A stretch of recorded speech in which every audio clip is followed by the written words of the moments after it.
It was nearly dusk when the courthouse doors finally swung open. A tall, austere judge with graying hair and a perpetually furrowed brow stepped onto the bench, giving an appraising look to the defendant standing at the center of the room. The defendant was not a man in his 30s or 40s, and not even a young adult. She was, in fact, a 16-year-old girl named Naomi Ishida, her hair cropped to a practical length just below her ears, and her posture more composed than anyone would expect from a person her age who was staring down the barrel of a legal proceeding. There were no cameras that day. This was meant to be a run-of-the-mill arraignment.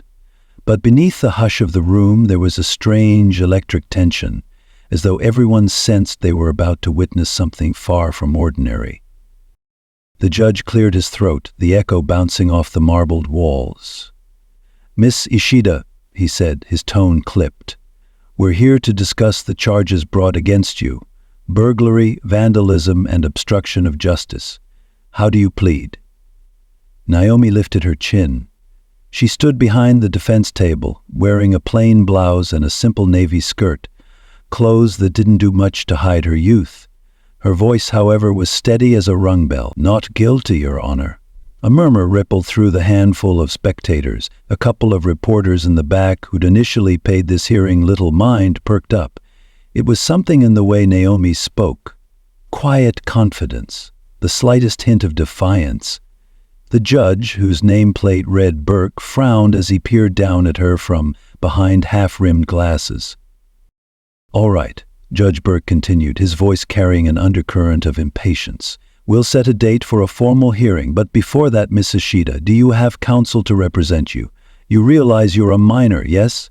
Naomi's expression didn't flicker. "Yes, Your Honor, I'm aware.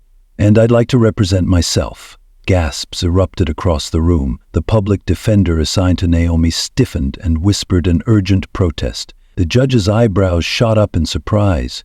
"You what?" "I want to represent myself," Naomi repeated, still calm. "I have the right to do so unless the court deems me incompetent." Something in her gaze suggested that nobody should dare deem her incompetent. Judge Burke sighed, perhaps out of equal parts exasperation and curiosity. "Are you sure you understand what that entails?" "Yes, Your Honor," Naomi replied. "I do." "All right," he said slowly. "Let's entertain this notion, but I warn you, the charges are serious. If you're found guilty, you could face time in a juvenile detention center. And we're not talking just for a week or two." Naomi nodded, not flinching.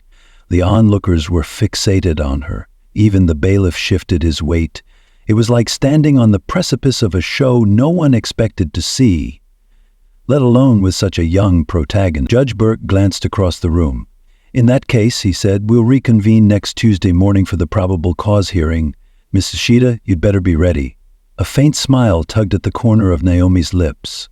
"I will be," she said, her tone measured, almost polite, but ringing with quiet authority. When the gavel rapped against the wooden block, it was as if the entire room exhaled. Naomi let out a breath she hadn't realized she'd been holding. She felt her legs trembling, but no one could see it through the table.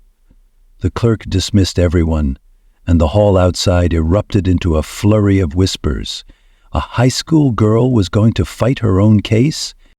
As Naomi gathered her files, a woman in her early 40s with tired eyes and curly hair hurried to her side.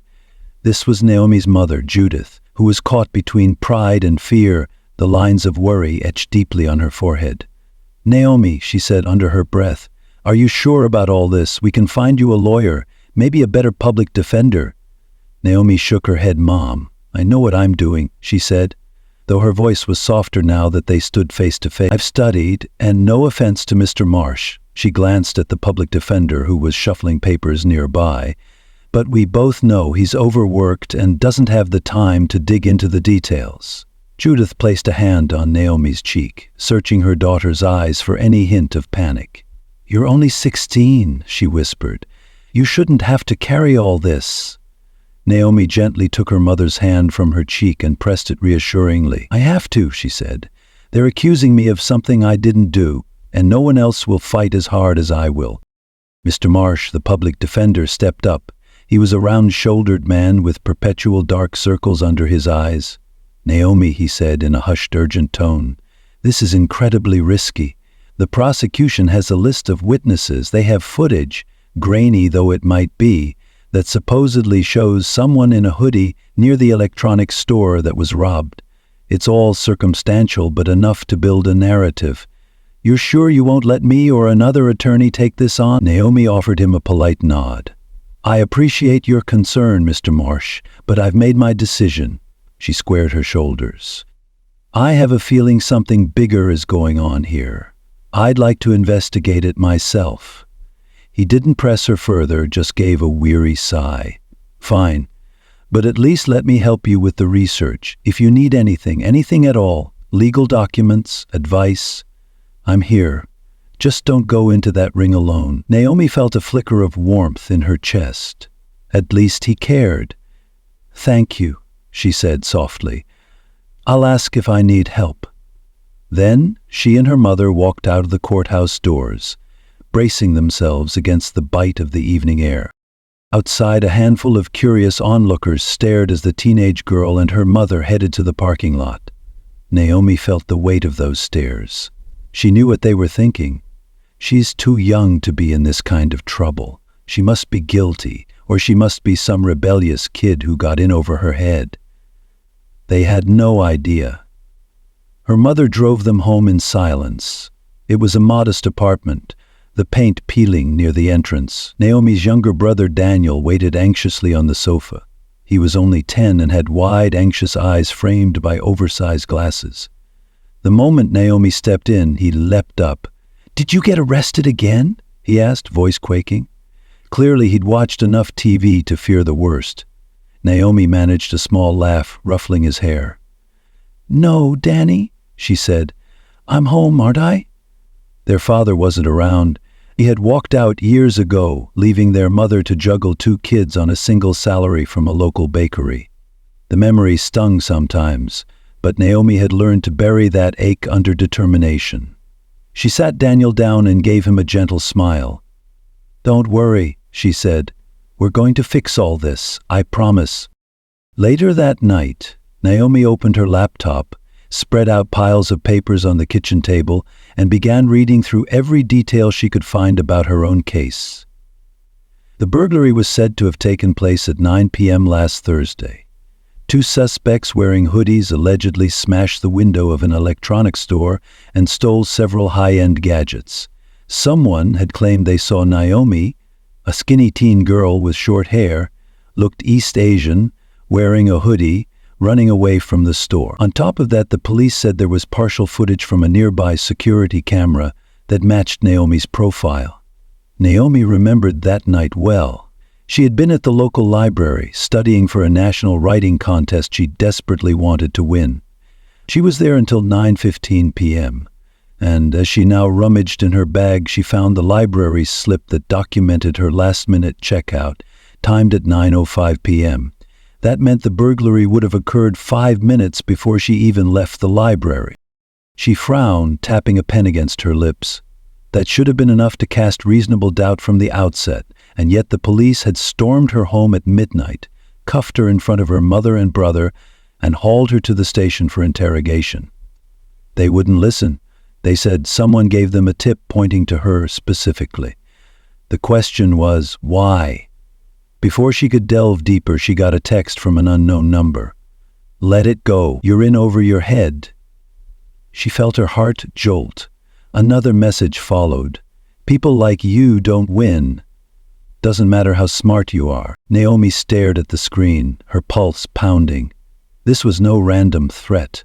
Whoever was behind this was trying to scare her off. She tightened her jaw, her breath quivering slightly. Fine, she thought. If they wanted to intimidate her, it only meant she was on to something real. She deleted the texts and switched off her phone. Then she bent back over her notes, mind churning. If life was about to become a battlefield, she intended to know the terrain. The next few days passed in a blur of tension at school. A rumor had spread that Naomi was a criminal genius. Some classmates whispered about how she must have masterminded some break-in. Others wondered if the cops had framed her. Hallways parted like the Red Sea when she walked through. Naomi forced herself to keep her head high, but inside she felt the weight of their gossip, like eyes burning into her back. Still, her friend group, small as it was, rallied around her. Hannah was her closest confidant, an energetic girl who played trumpet in the school orchestra. She cornered Naomi at lunch. "Is it true you're representing yourself?" Hannah demanded, her tone laced with both awe and exasperation. Naomi raised an eyebrow. "That's the plan." Hannah flopped onto the seat across from her. "Naomi, I knew you were smart, but come on, this is next level insane. Are you okay? Is your mom okay with this?" Naomi's gaze flickered toward the cafeteria doors, scanning for eavesdroppers. "She's worried," she said in a hushed tone. "But she knows I'm stubborn. If I don't fight for myself, who will?" Hannah shoved a potato chip into her mouth, chewing aggressively. "I heard the prosecution's star witness is a security guard who claims he recognized you from the footage. That's scary, right?" "Only if he's telling the truth," Naomi said. "And I have reasons to believe he's not." Hannah's eyes narrowed. "You suspect foul play?" Naomi gave a short nod. "I think there's a bigger story here.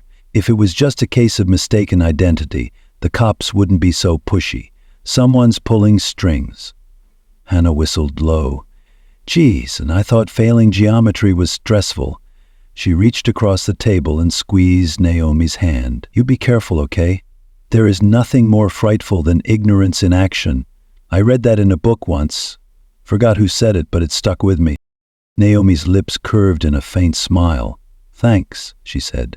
"And that's Goethe, I think?" Hannah blinked. "You see? You're already quoting old philosophers, or whatever. Maybe you are suited for the courtroom." Naomi just shrugged, but for the first time that day she felt a little less alone. That afternoon she headed back to the library that had become a second home to her. She wanted to track down more information on recent burglaries in the area. There'd been a pattern she recalled reading in the local news. Maybe they were connected.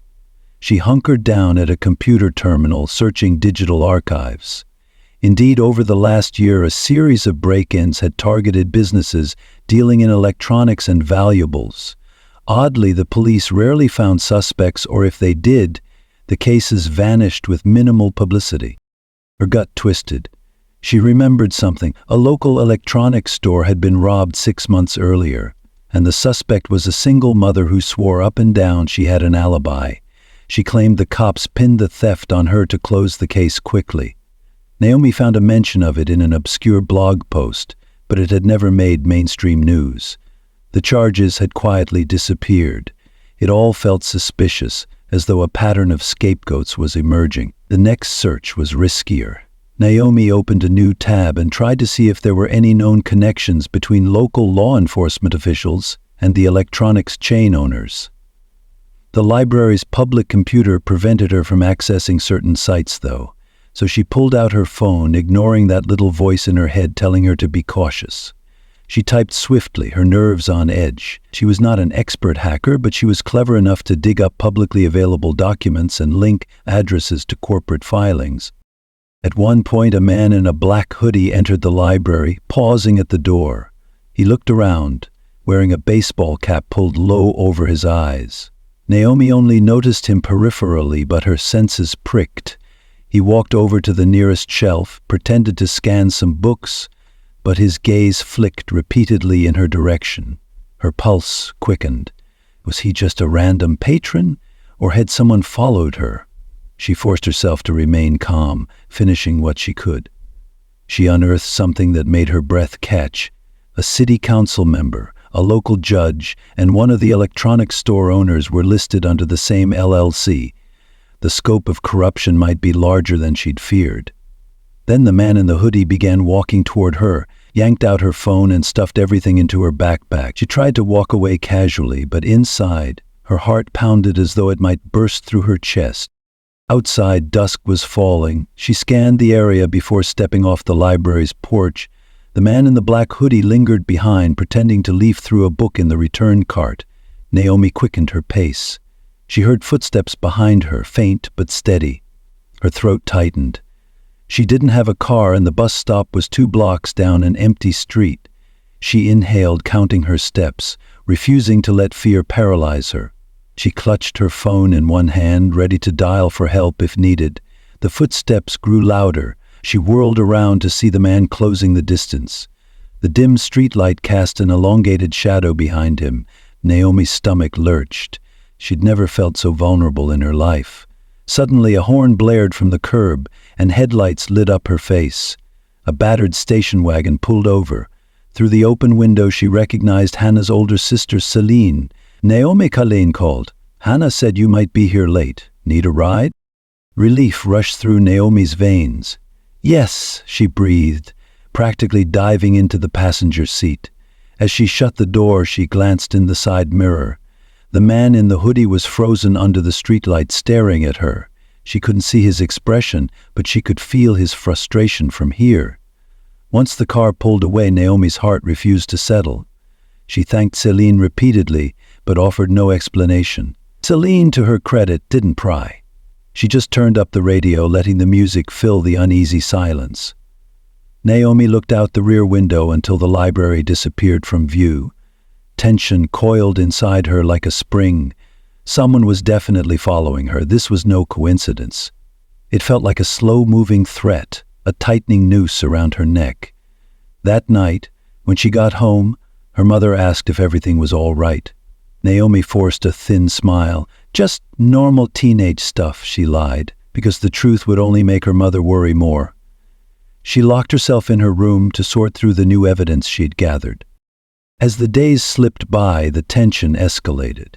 Odd phone calls came at strange hours, no one speaking on the other end. Naomi's mother noticed the dark circles under her eyes. Daniel once found Naomi curled over her desk at 3 a.m, reading stacks of legal texts. In the middle of it all, the next court date loomed like a looming thundercloud. Tuesday morning arrived, bringing with it a crackle of anticipation. The hearing was set to determine whether there was enough evidence to bring the case to trial.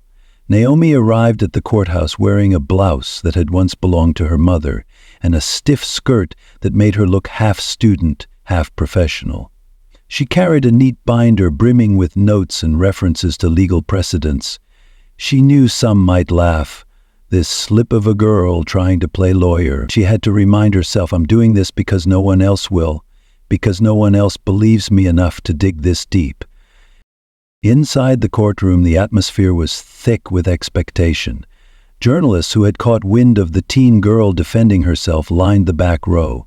Some of them whispered excitedly. Others clicked their cameras, capturing shots of Naomi with her mother by her side.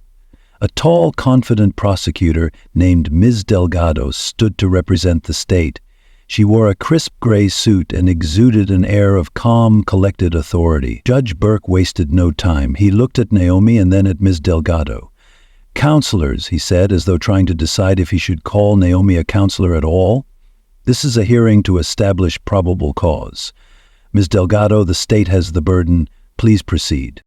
Ms. Delgado approached the podium, her high heels tapping in a controlled rhythm on the polished floor. She introduced the evidence the state planned to rely upon.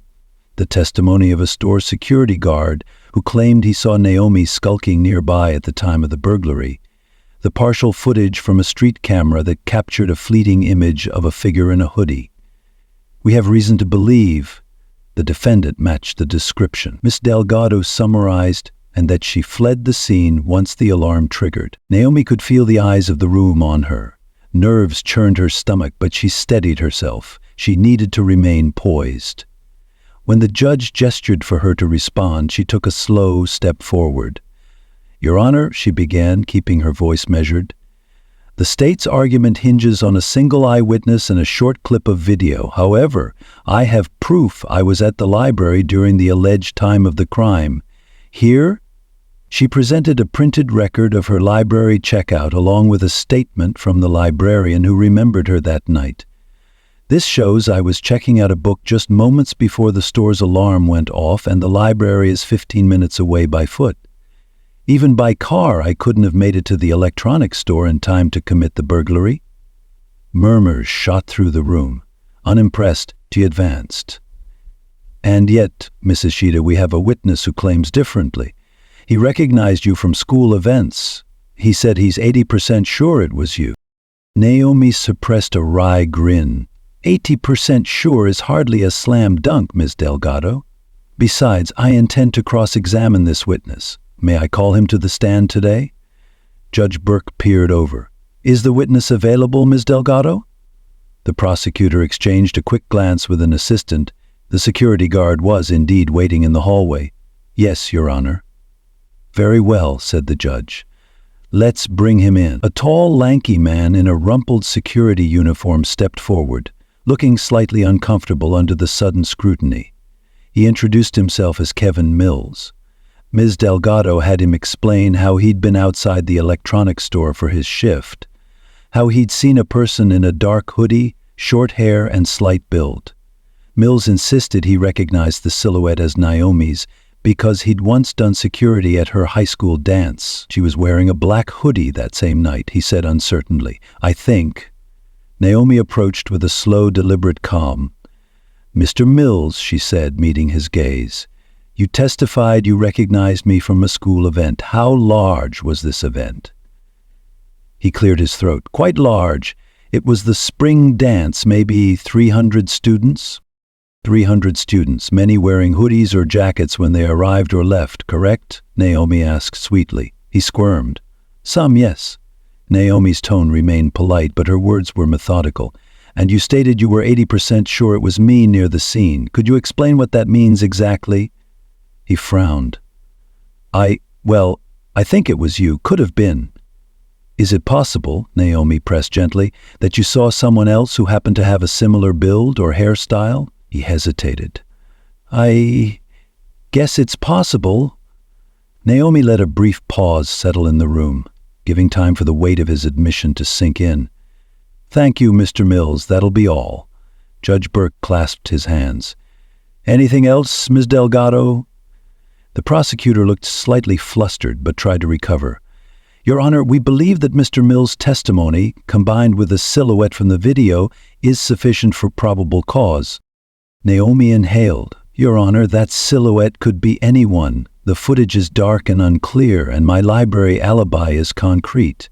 I'm prepared to show additional evidence that the call to the police implicating me was made from a burner phone. There's no known origin. Why would someone call in such a tip? A ripple of curiosity passed through the courtroom. The judge's expression grew more serious. Mr. Delgado, do you have a response to that? Miss Delgado lifted her chin. We do not have details on the 911 caller at this time, but that's not uncommon. Anonymous tips happen regularly. Naomi felt her heart pounding. She'd done enough research to suspect these tips were part of a pattern. Your Honor, she said, I believe the state's evidence is insufficient to hold me for trial. I request that the charges be dropped. Judge Burke frowned, tapping a pen against the bench.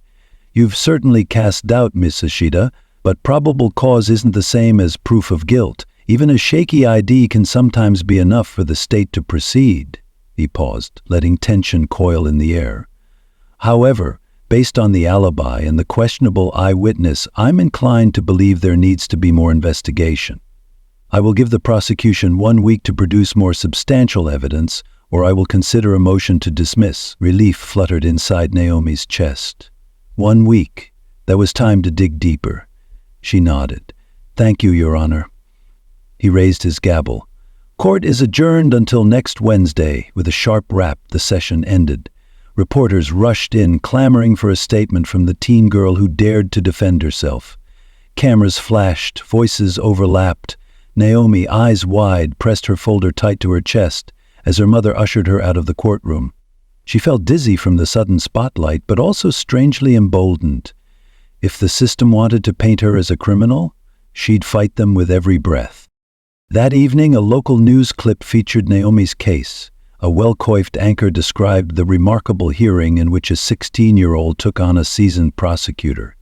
The coverage was fairly neutral, but Naomi read the subtext. People found this bizarre, even sensational. Some thought it was a stunt. Others smelled a potential scandal.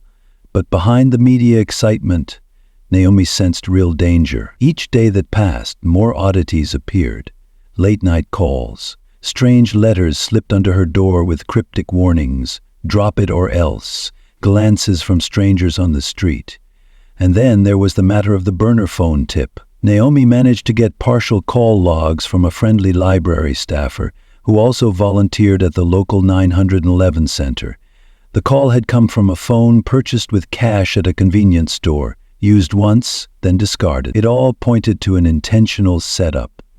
She confided in Hannah again, and Hannah got that look on her face that was halfway between wanting to vomit and wanting to run. "This is bigger than you, Naomi," she whispered. "It's terrifying." "I know," Naomi said simply, "but someone has to shine a light on it." Hannah hesitated. "I'll help, but the second it gets too dangerous, I'm pulling you out. In a time of deceit, telling the truth is a revolutionary act." Didn't George Orwell say something like that? A faint, grateful smile flicked across Naomi's lips. "He did," she answered. "And you're right." That night, Naomi was hunched over her notes when a soft knock made her jump. She opened her bedroom door to find her mother. Judith entered, looking more exhausted than ever, her gaze heavy with concern. "Naomi," she began, "we need to talk. I know you're digging into something huge. I'm worried for you." Naomi swallowed hard. "I'm worried too, Mom, but I need the truth. If they can do this to me, they can do it to anyone." Her mother gently clasped her hands. "I can't lose you, honey. Promise me you'll be careful." Naomi felt tears prick her eyes. She squeezed her mother's hands. "I promise." She knew those words were fragile, but they had to be said. Day after day, she combed through everything she could find. Records of unsolved burglaries, suspicious confessions that had abruptly closed cases, and repeated instances of the same detective's name, Detective Alvarez, popping up. The detective in question seemed to solve many cases in ways that never made the news. The more Naomi read, the more her stomach churned. She began to suspect that a circle of high-ranking officials was orchestrating quick arrests, using scapegoats to boost closure rates or hide deeper crimes. But she had to prove it. Without proof, her story would sound like wild conspiracy. She texted Mr. Marsh, the public defender, to ask if he had any inside info on Detective Alvarez. Marsh responded with a curt message, "I'd be careful if I were you. Alvarez is known for unorthodox tactics." Unorthodox tactics. That phrase turned Naomi's blood cold. The next day, Naomi mustered her courage to go to the police station under the pretext of retrieving her personal items from the evidence locker. She hoped to catch a glimpse of Detective Alvarez. If the cop was as central as Naomi suspected, maybe his face would tell her something. Sometimes you can see guilt or arrogance in a person's demeanor. But to her surprise, she learned Detective Alvarez was out on extended leave. No one could say why. The front desk officer gave Naomi a tight-lipped shrug. "He's not around, kid. That's all I can tell you." Naomi thanked him and left, but she couldn't shake the sense that Alvarez was lurking behind the scenes, pulling strings. On Wednesday night, the day before the next hearing, Naomi's nerves buzzed like electricity. She'd found enough to prove something fishy was going on, though she wasn't certain how it connected to the burglary. If she could tie the store owners to a corrupt ring of officials, maybe the judge would dismiss her case entirely. But it was all theory until she had a smoking gun. She was about to bury herself in documents again when her phone buzzed with an unknown caller. Hesitant, she answered. A distorted voice greeted her. "You just can't stop, can you?" Her stomach lurched. "Who is this?" Silence, then a low chuckle that made her skin crawl. "Your time is running out. There's a reason you were chosen. People are watching." Fear coiled around her, but she steadied her voice. "What do you mean chosen? I'm innocent," the distorted voice continued. "That's why you're perfect. No one expects a sweet, studious girl to be part of a burglary, but they'll believe it if enough evidence says so. Especially if no one else is investigating." Naomi's breath caught. "You framed me. Why?" "That's enough questions," the voice hissed. "Drop your case, plead guilty, or this gets worse. You know how easy it is to plant real proof of your guilt, or worse, an accident could happen." A chill raced through Naomi's veins. She forced her composure. "I'm not giving up. A scoff, then the line went dead. Naomi stared at her phone, shaken. They wanted her to fold, to quietly accept blame. But why? Because she was an easy target? Because the police needed a scapegoat to tie up messy loose ends? She swallowed the rising panic, repeating a quote she once read, "Courage is resistance to fear, mastery of fear, not absence of fear." Mark Twain. You're right, Mark. I'm terrified, but I'm going to do this anyway. Early the next morning, Naomi and her mother arrived at the courthouse. The tension was nearly suffocating. A fresh wave of reporters gathered, intrigued by the possibility of a big twist. Naomi walked with her head held high, even though her limbs felt like lead. As she passed through the security line, she noticed two men in suits whispering in a corner. Their gazes flicked to her for an instant. She recognized that look, the cool, calculated scrutiny of people with power. She suppressed a shudder. In the courtroom, Ms. Delgado was already seated, reviewing her files. Naomi took her place at the defense table. Her mother sat behind her, hands clasped, face drawn with worry. Judge Burke walked in, expression stern. "All right," he began, glancing at the prosecutor. Miss Delgado, you were to produce more substantial evidence or we'd consider dismissing the charges. What do you have for us?" Ms. Delgado stood, shoulders set. She seemed a bit uneasy. "Your Honor, we have new statements from a second witness who claims to have seen the defendant leaving the alley behind the electronics store at 9:03 p.m., the night of the burglary." Naomi's pulse jumped. A second witness? She exchanged a quick look with her mother, whose eyes brimmed with alarm. Naomi rose, addressing the judge. "Your Honor, I've never heard about a second witness before. This is a last-minute surprise witness." Judge Burke nodded slowly. "Yes, Ms. Delgado. Why haven't we heard of this witness earlier?" The prosecutor cleared her throat. "He only came forward this week." Detective Alvarez, on leave, contacted me with this statement. He said the witness was afraid to speak up before, but overcame that fear. A hush fell over the room. Naomi could practically feel the predatory grin behind Alvarez's ruse. Of course, the detective had engineered a new witness at the 11th hour. Classic intimidation tactic. Ms. Delgado called the witness to the stand. A wiry man in his 20s shuffled forward, glancing around nervously. He introduced himself as Bryce Hoffman. Hoffman took his oath and sat, avoiding Naomi's gaze. Ms. Delgado led him through a direct examination, eliciting that he was leaving a bar nearby, saw the burglary from afar, and recognized Naomi from around town. "I saw her run," he claimed softly, hood up, but the face looked just like her. Naomi's heart pounded. She knew this was a lie. Once Hoffman finished, Judge Burke nodded for cross-examination. Naomi stood, approaching him slowly. "Mr. Hoffman," she said, "you say you recognized me from around town. Have we ever spoken?" He shook his head, voice barely audible. "No." Her voice took on a sharper edge. "Yet, you're sure it was me. How?" He cleared his throat. I don't forget a face, especially with distinctive features. The haircut, the shape she cut in. You do realize my hair is fairly common for a 16-year-old girl, right?" Hoffman's gaze darted. "I guess. But I'm pretty sure she tried a different tack." "Where exactly were you standing when you saw the alleged crime?" He described the corner of an alley about 2 blocks away from the electronics store. Naomi pulled out a city map. "You were here, correct?" she asked, pointing to a spot that was not anywhere near the direct line of sight to the store. He frowned, squinting. "Yes, that's right." Naomi suppressed a small surge of satisfaction. "Then how could you possibly see me clearly in the dark, from around a corner, and from 2 blocks away?" Hoffman's mouth opened and closed. The street lamp. I had a good angle, I guess." Naomi pressed. "Would you describe the lighting conditions as ideal to identify a face you'd never personally interacted with?" He looked away. "No, not ideal, but it was enough for me." She gave a thin smile. "I see. Did anyone ask you to come forward with this testimony, or did you do so voluntarily?" His posture went rigid. I just wanted to do the right thing." "Right." Naomi locked eyes with him. No further questions, Your Honor. Ms. Delgado shifted uncomfortably at her table.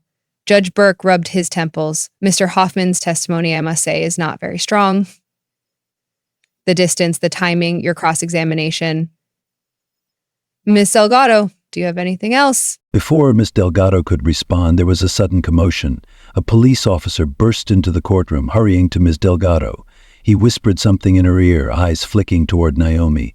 The prosecutor's face went pale. Then she stood, addressing the judge. Your Honor, I've just been informed we have another suspect in custody who's confessed to multiple break-ins, including the one at the electronics store. She claims Miss Ishida was not involved. The gallery erupted into whispers. Cameras clicked. Naomi almost dropped her notes. She blinked in disbelief. A new suspect? Another confession? Her stomach did a flip. This felt entirely too convenient, exactly like what had happened to that single mother months ago, or the other cases that just disappeared. Judge Burke raised a hand for silence. Ms. Delgado, can you elaborate? The prosecutor shook her head, still looking bewildered. Not at the moment, Your Honor. We need time to verify the confession. Naomi's chest tightened. She could see Ms. Delgado's confusion was genuine, meaning Detective Alvarez or someone higher up was orchestrating this. Another scapegoat, another convenient confession. The judge looked fed up. In light of this development, I'm inclined to dismiss the charges against Miss Ishida, unless the state can present compelling evidence to the contrary. Ms. Delgado inhaled sharply. We won't oppose dismissal at this time. Judge Burke glowered. Then so be it. Ms. Ishida, the charges against you are dismissed. You're free to go. A hush, then an explosion of chatter. Naomi's mother let out an audible gasp of relief, tears springing to her eyes. The motion was official. With a bang of the gavel, the judge stood, and Naomi's mind whirled. She should have felt triumphant. She'd been cleared. Yet the speed of this abrupt resolution reeked of manipulation. A wave of dread coursed through her. The real puppet masters had just made a move. Her mother rushed up to hug her, and Naomi returned the embrace, feeling a strange hollowness in her chest. They left the courtroom under a barrage of cameras and questions. Naomi, how do you feel about the sudden confession? Naomi, do you believe you were set up? Are you going to investigate who framed you? Naomi swallowed. She gave brief, polite statements, mostly deflecting. She had no intention of letting it drop, but saying so publicly would only invite trouble. They reached their car in the parking lot, and Naomi's mother leaned against the door, burying her face in her hands. It's over, Judith whispered, relief flooding her tone. We can go home now. No more nightmares. Naomi stared at the horizon. Yeah, she murmured, though her heart told her otherwise. Let's go. That night, neighbors and local acquaintances began congratulating Naomi on winning. Some even found it thrilling, the teen girl who took on the system and walked free. But Naomi couldn't shake the certainty that none of it was a real victory. Something deeper had forced the police to produce a real culprit. And if that was true, what else were they hiding? A few mornings later, Naomi sat at the kitchen table, half-heartedly poking at her breakfast. Her mother was chatting with Daniel, trying to restore a sense of normalcy, but then the phone rang and Naomi picked it up, expecting the usual reporter or neighbor. Instead, she heard a gruff, low voice she didn't recognize. You don't know me, but I know who tried to frame you, the caller said, speaking in a hushed, urgent manner. Meet me at the old train station tonight after dark or everything stays buried. The phone clicked dead. Naomi stared at it, nerves buzzing. Was this a trap? Probably. But it was also a chance to gain the answers she craved. She racked her brain, weighing the risk. She thought of a quote that her father, long before he abandoned them, used to say, "Truth is rarely convenient, but always necessary." She breathed shakily, deciding, I have to go. Carefully, quietly. She confided only in Hannah, who immediately tried to talk her out of it. Naomi, that's literally the opening scene of every horror movie. Naomi gave a pained laugh. I know, but if I don't follow this lead, I'll never find out who's behind this. They might frame someone else next. Hannah gulped. I'll come. You are not going alone. That might be dangerous, Naomi warned. Hannah set her jaw. We face it together, or you don't go at all. There was no arguing with that resolve. So later that evening, Naomi told her mother she was going to study at Hannah's place, which wasn't a complete lie. Together, the two slipped away, took a bus to the outskirts of town, then walked the remaining blocks to the old train station. The place was decrepit, abandoned, windows boarded up, the occasional stray cat darting among the shadows. The sky was tinted dark purple, clouds drifting over a half moon. They huddled near a crumbling wall, scanning the area for any sign of the mysterious caller. Hannah's hands shook in her jacket pockets. I seriously feel like we're in the middle of a thriller novel, she whispered. Naomi's eyes flicked around. Stay alert, she murmured, every sense on edge. A figure emerged from the gloom. A tall, broad-shouldered person wearing a baseball cap pulled low, face partially obscured. Naomi's pulse thundered, but she stepped forward. Who are you? The figure paused. Call me X, said a distorted voice through something like a voice changer. I work inside the system. I've seen what they do. Hannah tensed at the unnatural pitch. Naomi swallowed. You said you know who tried to frame me. X nodded, shifting slightly. There's a ring, a network of officials who feed false evidence, keep real criminals out of the spotlight, and shuffle blame onto innocent bystanders. They do it to manipulate statistics and protect bigger operations. Money changes hands. Naomi's skin prickled, so it was even bigger than she thought. Why me, she asked. Why pick me for that particular burglary? Because you fit the profile, X replied. Quiet, unassuming, easy to discredit if you fought back. It was supposed to be an open and shut case, but you weren't supposed to be so persistent. Or so well-read. Hannah let out a shaky breath. What are they actually hiding? The burglary was real, X explained, but it was orchestrated. The store owner collects insurance payouts. The investigating detective marks it solved by arresting a convenient suspect. Then bigger fish behind the scenes get a cut. Rinse and repeat across multiple shops. And if someone threatens to talk, they get threatened, or worse. Naomi's mind spun. She recalled all those confessions that closed theft cases, the other suspects who vanished or recanted. You have proof of any of this? X hesitated. Some. But I'm risking my life giving it to you. They've got watchers everywhere. The figure pulled out a USB drive, holding it out in a gloved hand. I smuggled out internal emails, phone logs, payment trails. Enough to incriminate a handful of them if it ever went public. Naomi inched closer, heart hammering. You want me to blow this wide open? That's your call, X said. But you should know if you do, they'll come after you with everything they've got. A humorless laugh. They already tried that once, didn't they? Hannah whispered. Naomi, we should go to the press with this. Or your public defender, right? Naomi slowly reached out, taking the USB. Thank you, she told X. I promise I'll be careful. I'd hurry if I were you, X said, stepping back into the shadows. They're not going to like that you're digging again. And just like that, the figure melted into the darkness. Hannah stared at the small USB in Naomi's hand. This is insane, she whispered. Naomi slid it into her pocket. We need to see what's on here. Despite the quivering fear in her gut, she felt a spark of resolve. She'd known something was off, but never imagined a conspiracy this big. The next step was obvious. Confirm the data, then figure out how to safely release it. They made their way back to Hannah's place, hearts pounding. Hannah's parents were asleep, so the girls tiptoed to the basement, fired up Hannah's dusty old laptop, and inserted the drive. A flurry of files popped up, spreadsheets, PDFs, images. With each click, Naomi's mouth went drier.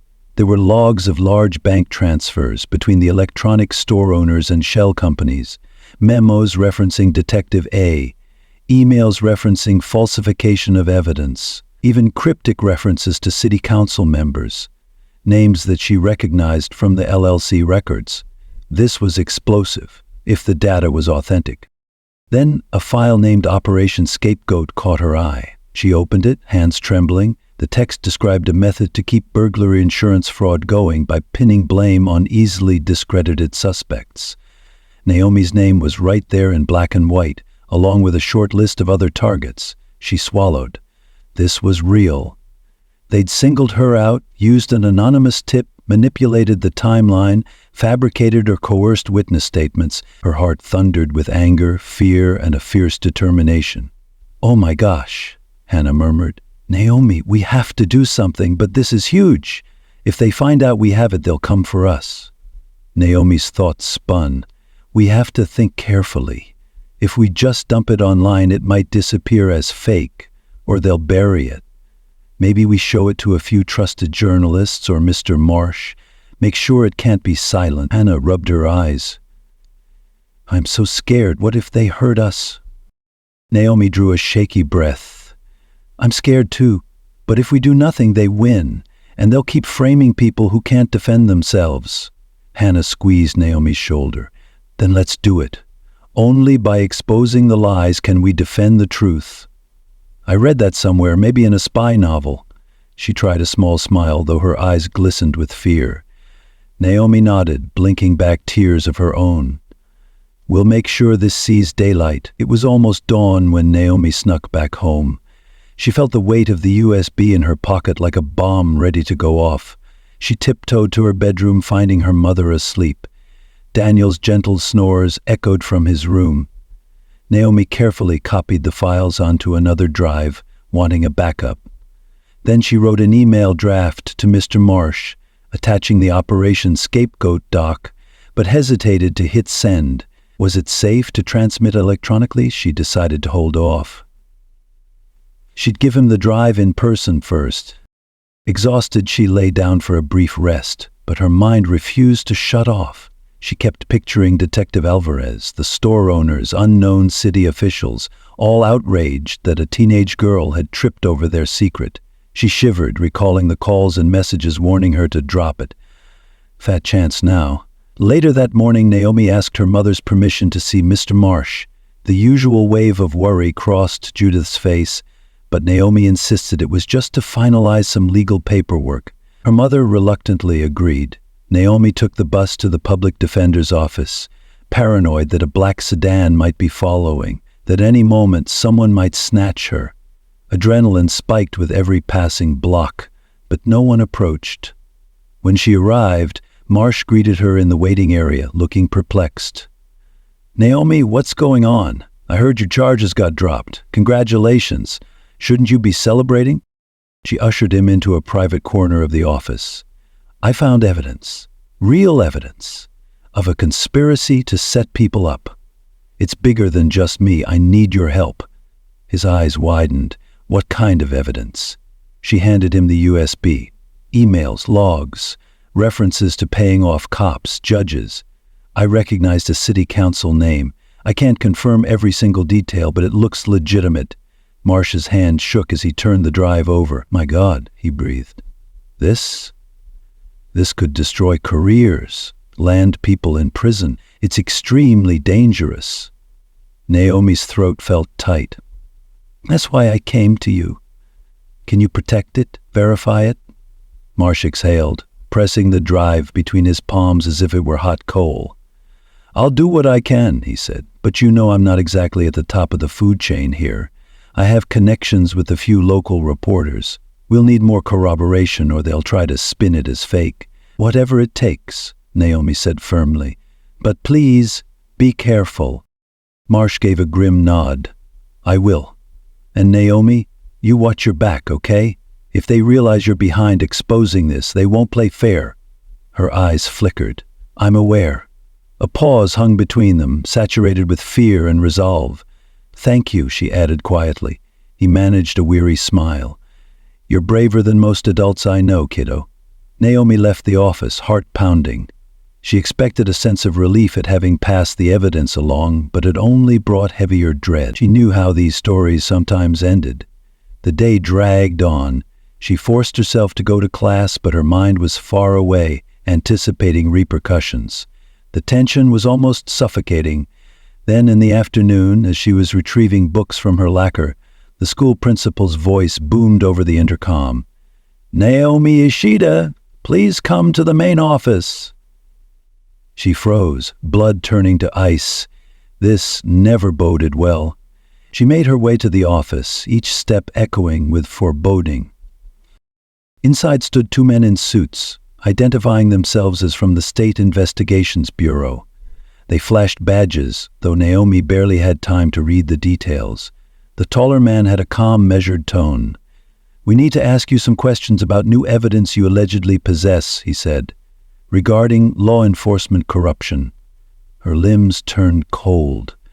"I'm sorry, but I already gave everything to my attorney." The second man, bulkier with a face like granite, leaned closer. "We have reason to believe you might be tampering with official investigations. The Bureau wants your full cooperation or will have to detain you for obstructing justice." Naomi's principal looked on, helpless. A million thoughts raced through her head. These men could be legitimate investigators, or they could be part of the cover-up. The line was dangerously blurry. She decided to stall. "I'm not withholding anything. You can speak to my attorney. I've given him everything I have." The taller agent frowned.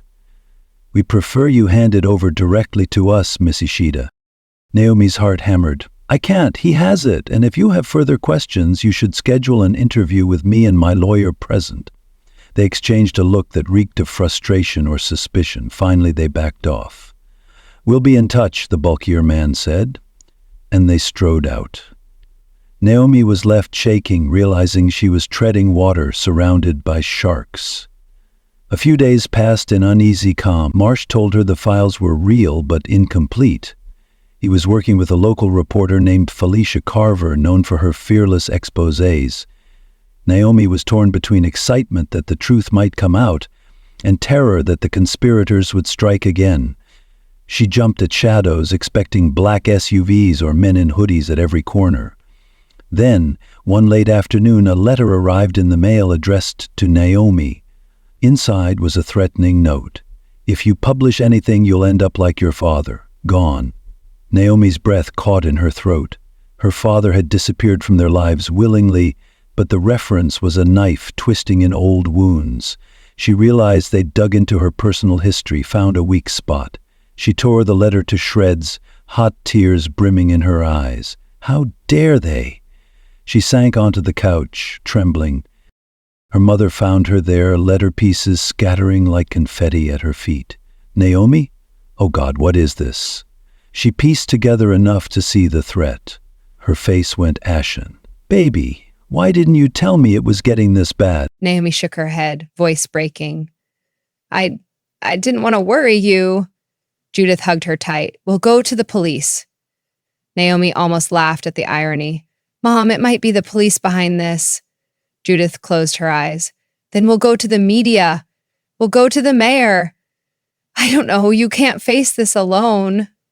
Relief and guilt washed over Naomi. "I'm sorry," she whispered, tears slipping down her cheeks. "I've been so determined to solve everything by myself. I didn't realize how dangerous it would get." Judith held her daughter's face between her hands. "We face it together. I'm your mother. Nothing is more important than keeping you safe." They wept quietly in each other's arms. Daniel hovered in the hallway, wide-eyed, unsure if he should intrude.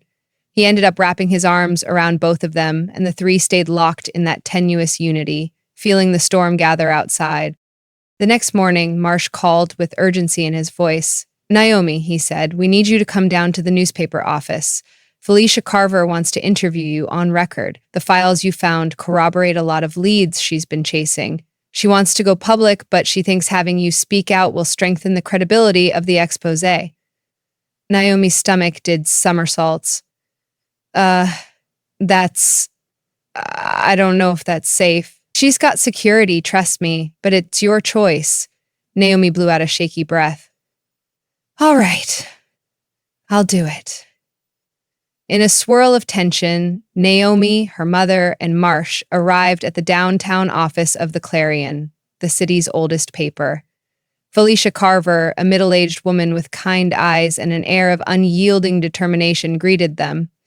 She led Naomi into a small conference room with soundproofed walls. "We'll keep this private for now," Felicia said. "But if we publish, it'll be out there for everyone to see." Naomi nodded, her heart in her throat. "I understand." The interview began. Felicia asked Naomi about the burglary accusation, how she discovered the potential conspiracy, and how the USB files came her way. Naomi spoke hesitantly at first, but soon the story flowed. The library checkout alibi, the surprise confessions that popped up whenever the police needed them, the intimidation she faced. Marsh chimed in with what he'd verified. The details were damning. Felicia recorded everything, eyes somber. "This is bigger than I realized," she murmured. "I've been hearing rumors for months of an insurance fraud ring. This might be the proof we needed."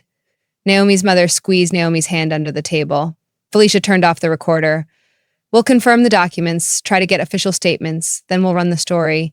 Naomi, are you sure you're ready for what happens when we do?" Naomi took a breath, quoting softly. "At times, one remains faithful to a cause only because its opponents do not cease to be insipid." She gave a half smile. "I think that was Nietzsche, maybe? Point is, yes. I'm ready, or as ready as I'll ever be." Felicia gave a wry grin. "You're an unusual teenager, Naomi Ishida. All right, we'll see this through." That evening, as they left the newspaper building, Marsh guided them to his car, promising to drive them home. But the moment they stepped onto the sidewalk, a deafening roar of an engine ripped through the air. A black SUV tore around the corner, heading straight for them.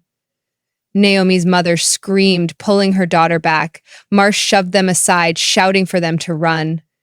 The SUV's headlights blinded them. At the last second, it swerved, barely missing them by inches, then sped off down the street. Screams and horns blared. People scattered. Naomi's heart thudded painfully as adrenaline pumped. She realized that if the driver had wanted to, they could have ended her life right then. Marsh crouched beside them. "Are you all right?" he panted. Naomi clung to her mother's trembling frame. "Yeah," she managed, voice shaking. "Just, what was that?" Marsh's face was grim. "A warning, presumably.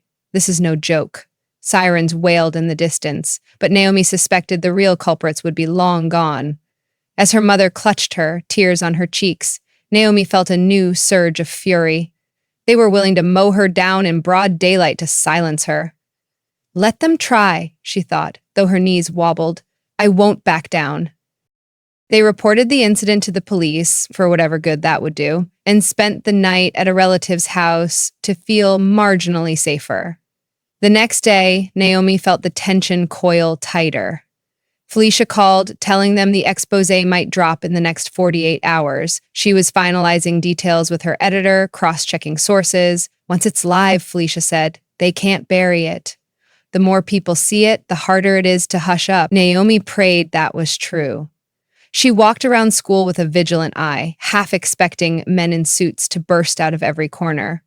Every phone call made her jump, but some classmates who had once suspected her now gave encouraging looks or quietly said, "We've got your back." Word had spread that Naomi had been cleared, and rumors churned about shady cops.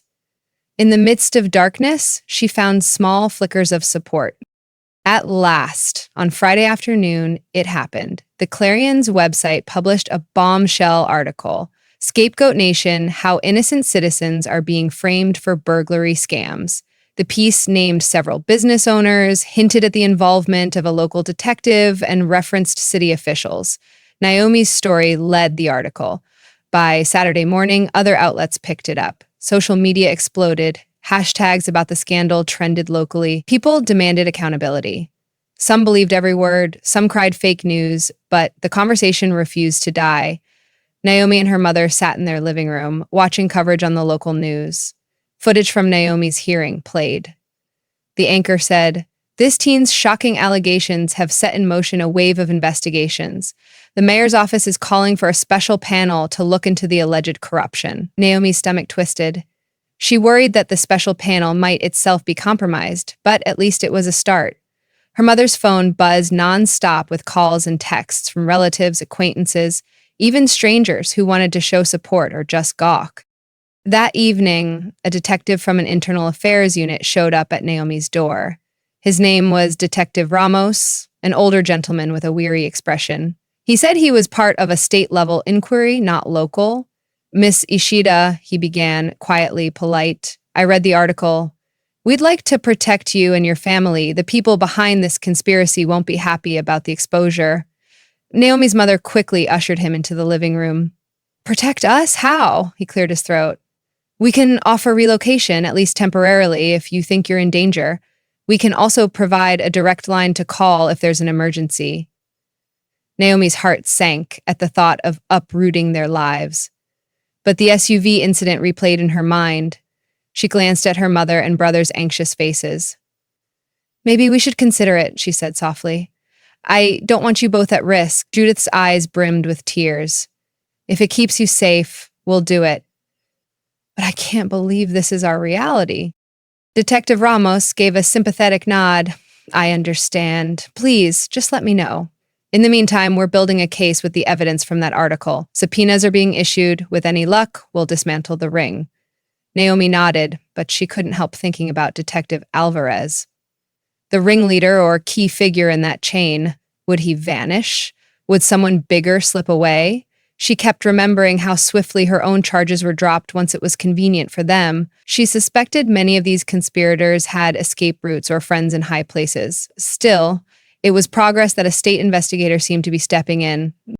Over the next week, the city was ablaze with scandal. There were protests outside City Hall. Citizens demanded transparency. The local police chief held a tense press conference, promising to fully cooperate with the investigation, though his demeanor suggested otherwise.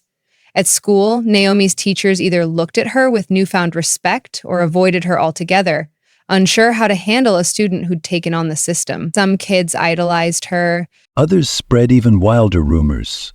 Hannah stuck close by, protective. The tension was real, but Naomi also felt a glimmer of hope. For once, people were paying attention. But near the end of that week, as Naomi was waiting for the bus after school, a black sedan screeched to a halt in front of her. A man in a dark suit lunged out, yanking her forward with a grip on her arm. Naomi's shriek tore the air. He growled, "You ruined everything," face twisted in anger. "Get in the car or..." A second figure dashed over, a crossing guard who had been a short distance away. "Hey, let her go," he yelled, brandishing his reflective stop sign.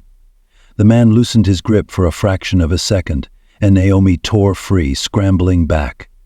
She recognized the man's face from a photo in the data file, one of the men behind the scenes.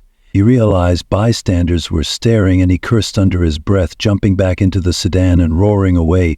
Naomi stood there, arm throbbing, tears of shock flooding her eyes. The crossing guard hovered near her, calling 911. She managed to whisper, "Thank you," through her trembling lips. That was the final straw. After the assault was reported, the media pounced, outraged. The city couldn't ignore it any longer. The mayor demanded that the state expedite arrests for those implicated. Felicia Carver wrote a scathing follow-up article. Public sentiment turned furious. People wanted heads to roll. Detective Ramos visited Naomi's home again, strongly suggesting a temporary safe house. Naomi's mother agreed, tears in her eyes. "I can't take any more close calls. We'll do it." Naomi tried to hide her fear for Daniel's sake, who looked on the verge of crying. She managed a nod. "We'll do whatever it takes to keep Daniel safe." Ramos arranged for them to stay in a modest but secure location near the outskirts. The place was anonymous, nondescript. They packed quickly, bringing only essentials. Naomi felt a strange mixture of guilt, knowing how her friend Hannah would worry, how she'd have to miss more school, and relief at the idea of a security detail.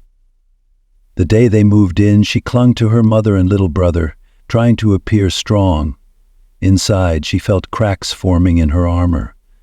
This had become a life she barely recognized. Weeks passed in that hidden refuge. The investigation churned on. Every day, Naomi checked the news, looking for developments.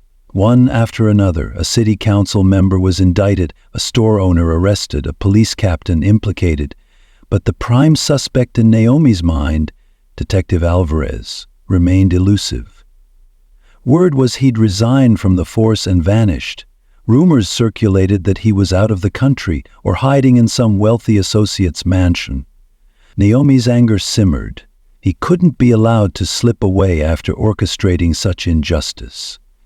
One night, as they were watching television in the cramped living room of the safe house, a special report interrupted the broadcast.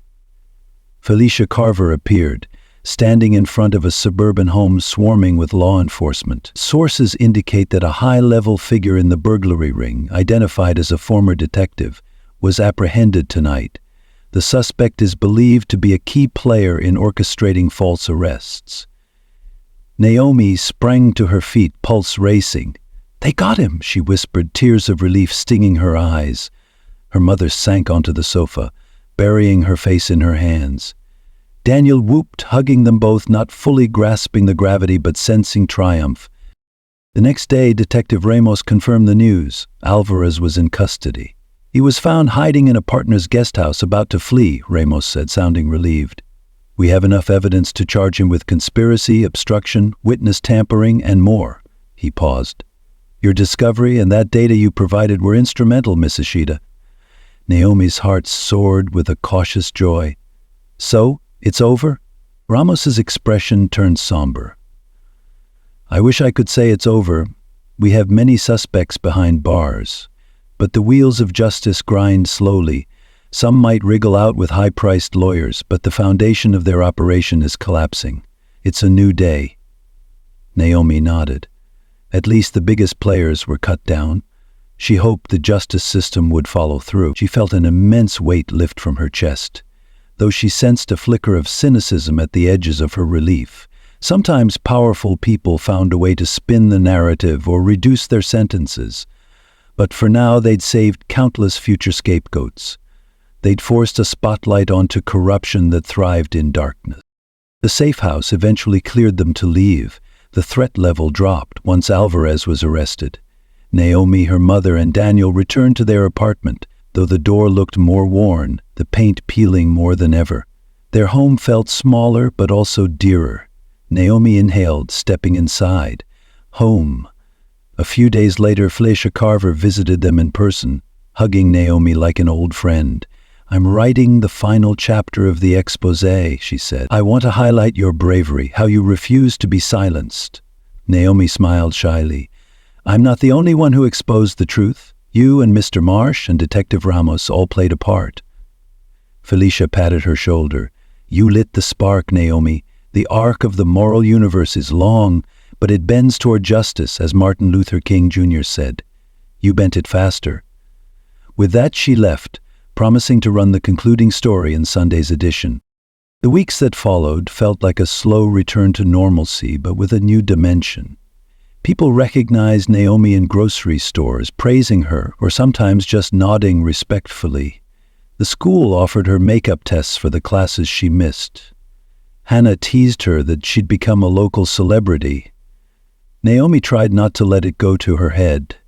She still had nightmares about black SUVs, of men's voices threatening her, but she carried those scars along with a deeper sense of purpose. One morning, a letter arrived from the district attorney's office. It was an official notice that all charges against Naomi were permanently expunged, cleared of any wrongdoing. Her eyes welled up reading those words. Her mother hugged her tight. It was truly over, at least on paper. That afternoon, Naomi found Daniel playing with some old toy cars in the living room. He looked up at her. "You're kind of like a superhero, you know," he declared, matter of fact. She needed her hands. "No," she said softly. "I'm just a girl who wouldn't let them crush me." Daniel grinned wide, but then his face turned serious. "Will the bad guys come back?" Naomi bent down to his level. "Some might. There are always going to be people who abuse their power, but we did our part to make it harder for them." He nodded, satisfied with that answer for now. When her mother returned from work, she brought a small cake from the bakery. They ate it together at the kitchen table, each tasting sweetness laced with relief. Naomi studied her mother's exhausted face. So much worry had lined those features. "Mom, I'm sorry for all the fear." Judith cut her off, squeezing her hand. "Don't be sorry. I'm proud of you. You faced something that would terrify most adults, and you never gave in." Her eyes shone with unshed tears. "You remind me that there's always hope, as long as we fight for it." Later that evening, Naomi slipped outside, needing a moment to herself. The sun was setting, painting the horizon in pink and gold streaks. She rested her back against the apartment building's wall, letting the breeze cool her face. Images of the last few months swirled in her mind. Her trembling appearance in that first courtroom hearing, the library research, the anonymous threats, the frantic chase by the SUV, the final confrontation with the corrupt detective. She almost couldn't believe it had happened. She reflected on how a teenage girl had cracked open a ring of powerful criminals, thanks to curiosity, stubbornness, and a moral compass that refused to yield. She thought of a quote that always resonated with her: "The only thing necessary for the triumph of evil is for good people to do nothing." Whether that was Edmund Burke or someone else, it didn't matter. The meaning was clear. Doing nothing was not in her nature. A rustle of footsteps made her spin around, alarm surging, but it was only Hannah, who smiled apologetically. "You left the door open. Mind if I join you?" Naomi relaxed. Not at all. They stood there side by side, watching the last of the sunlight dip below the rooftops. Hannah cleared her throat. "I've been thinking about everything that happened. It's like we lived 5 lifetimes in a few months, and I keep coming back to this. You never let fear stop you." Naomi exhaled a soft chuckle. "I was afraid the whole time, Hannah," her friend shrugged. "You had the courage to keep going anyway. That's the difference. He who is brave is free. Some ancient philosopher said that, right?" Naomi laughed gently. "I think it was Seneca." She tilted her head. "Thanks, Hannah, for sticking with me. I know it got scary." Hannah grinned, eyes shining. "That's what friends are for. Next time, though, can we just do a normal teenage rebellion like sneaking into a concert?" Naomi barked a real laugh. "Deal." Eventually, the day came when Felicia Carver's final article ran. It not only recounted the ring's exposure, but also ended with a reflection on the young woman at its center. She wrote, "In a time of cynicism, Naomi Ishida reminded us that no one is too small to make a difference. She faced a system that sought to silence her. In choosing to stand, she gave a voice to all those who had none." Naomi read the piece with tears in her eyes. She didn't feel like a hero, just someone who refused to be a victim. But maybe that was heroism enough. Life gradually found a new equilibrium. People were indicted, trials were pending, the city council launched reforms, though whether they truly root out corruption remained to be seen.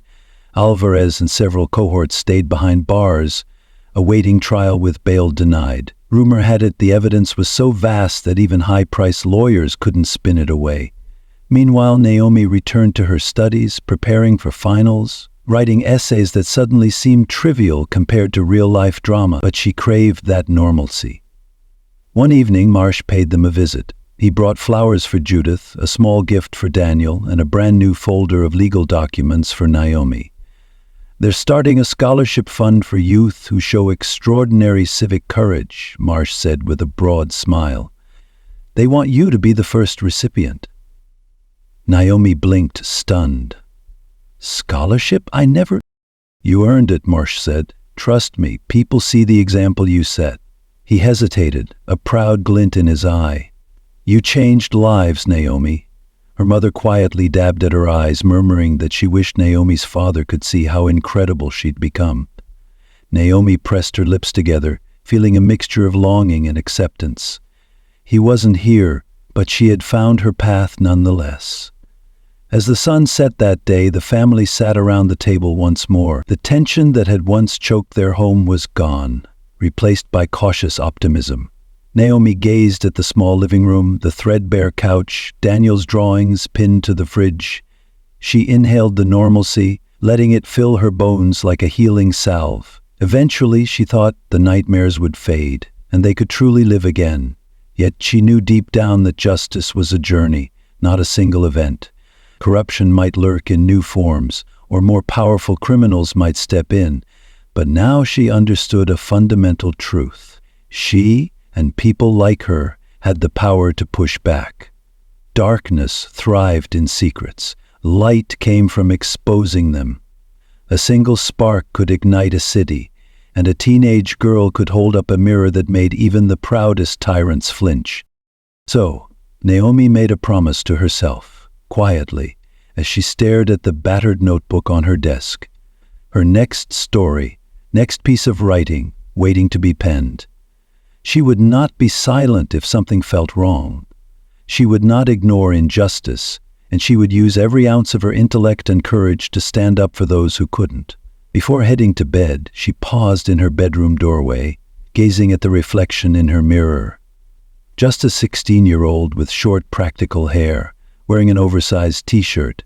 She looked so ordinary, yet she recalled the countless phone calls, the looming threats, the hush of the courtroom as she'd stared down lawyers and liars twice her age. It struck her that true strength often hides behind unassuming faces. A small smile touched her lips. She turned off the light and crawled under her covers. In the quiet darkness, the lingering echoes of fear gave way to resolve, and she drifted into a sleep that felt more peaceful than any she'd known in a long time. In the end, the city saw a reckoning. Officials were ousted, trials were held, and talk of justice filled the news cycles for months. Naomi's story remained a symbol that sometimes one voice can topple a fortress of lies. Not everyone implicated served long sentences, some fines, some slaps on the wrist, but important ones did time, and the ringleaders discovered they were not untouchable after all. Many scapegoats who had been wrongly accused came forward, lawsuits were filed, and the system bent, if not completely broken, under the weight of accountability. For Naomi, the next chapter of her life stretched out with possibility. She continued school, poured herself into writing projects, and quietly monitored the aftermath of her case. She never forgot the memory of that black SUV nearly running her down, nor the threat-laden phone calls. But each recollection only fueled a determination. The world was flawed, but it was worth fighting for. Truth seldom softens, but it always liberates, an older teacher once told Naomi. And in the final months of her 17th year, as she prepared for college entrance exams and more typical teenage challenges, she carried that lesson like a talisman. Every lie that fell was replaced by truth. Every truth that emerged chipped away at the facade of corruption. She understood with startling clarity that the fight for justice was never truly over, but every battle won meant someone else might be spared. Her mother eventually pinned a note on the fridge, scrawled in her own careful handwriting, "Be bold enough to use your voice, brave enough to listen to your heart, and strong enough to live the life you've always imagined." Naomi read it often, especially on days when weariness dogged her. It reminded her that fear could be conquered, that hope was a choice she could make every day. And if any residual shadows remained, they served only to highlight the brightness she had discovered in the darkest moments. She had stood up. She had spoken out. And in doing so, she learned one of life's deepest truths. A single individual, armed with knowledge and courage, can ignite the kind of change that ripples outward, transforming not only her own destiny, but the destiny of everyone who dares to believe. Lessons learned for those wise enough to ponder them. We are seldom as powerless as we think, no matter our age or station. When a system intends to crush the innocent, even the smallest light can pierce the gloom. Naomi's story teaches us that knowledge about our rights, about the laws that govern us, about the hidden motives of those in power, can become the greatest armor against injustice. Silence often allows oppression to fester. One voice, however young or seemingly insignificant, can spark an outcry that dismantles entire fortresses of deceit. Fear is unavoidable, but courage is choosing to act despite that fear. Naomi quaked in the face of threats, but pressed on, finding allies in unexpected places. We learn that standing for truth might isolate us at first, but it also unites us with others who yearn for honesty. People sometimes wait for a catalyst, a person willing to break the silence. Once the truth spills forth, it can't be contained. Finally, no victory is ever final. The pursuit of justice is a winding road requiring vigilance and resilience. Corruption doesn't vanish overnight, it adapts, seeking new corners to flourish. Yet as Naomi discovered, every time we resist oppression, we make it harder for darkness to masquerade as light. And in a world often clouded by cynicism, the bravest act is to keep believing that good people, young or old, can and must change it for the better. As a favorite adage of older generations goes, a candle loses nothing by lighting another candle. Naomi lit that spark for her city and in turn illuminated a path for others who once walked in shadow. May her tale forever remind us that we too can strike a match in the darkest room and watch the gloom recoil before the flame of truth.